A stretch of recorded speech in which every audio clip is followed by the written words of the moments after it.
আসসালামু আলাইকুম সবাইকে। আজকে আপনাদেরকে দেখাবো সামুদ্রিক মাছ। বাসায় অনেকগুলো মাছ আনা হয়েছে, সবগুলো হচ্ছে সামুদ্রিক। তো ভাবলাম ভিডিও করি। এই যে দেখেন কত বড় চিংড়ি। চিংড়িগুলো মোটামুটি বড়ই আছে, সবগুলোই কিন্তু টাটকা। আসলে মাছ আনা হয়েছে অনেকগুলো, কিন্তু আমি শেষে ভিডিও করতে গেছি, যার কারণে বাকিগুলো ফ্রিজে ঢুকাই ফেলছে কেটে। আর এগুলো হচ্ছে সামুদ্রিক পোয়া মাছ, আর বাকিগুলো আমি জানি না কী মাছ। তারপরে হচ্ছে এটা হচ্ছে ইলিশ মাছ, এটা হচ্ছে 1.5 কেজি হবে। এখানে ছোটো লাগতেছে 2700 টাকা নিচ্ছে। আর এগুলো হচ্ছে যে রূপচাঁদা মাছ। তো আজকে আমি রূপচাঁদা রান্না করব। রূপচাঁদা রান্না করার জন্য আমি মশলা কষিয়ে ফেলছি। আসলে আমি রূপচাঁদাগুলো কাঁচা রান্না করব।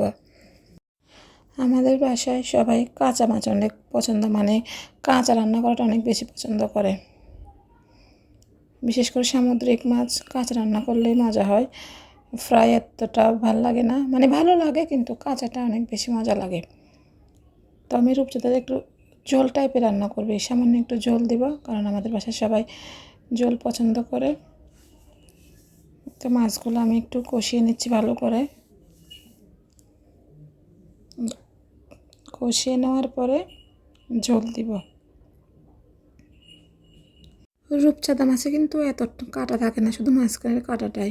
এই জন্য রূপচাঁদা মাছ যেমন খেতে মজা, তেমন খাইতে আরামও লাগে, কারণ কোনো কাটা নাই। আমি আবার কাটাওয়ালা মাছ খাইতে পারি না। আমার সবসময় গলায় কাটা বিঁধে, আমি মাছ খাইতে গেলে গলায় কাটা বিঁধবে।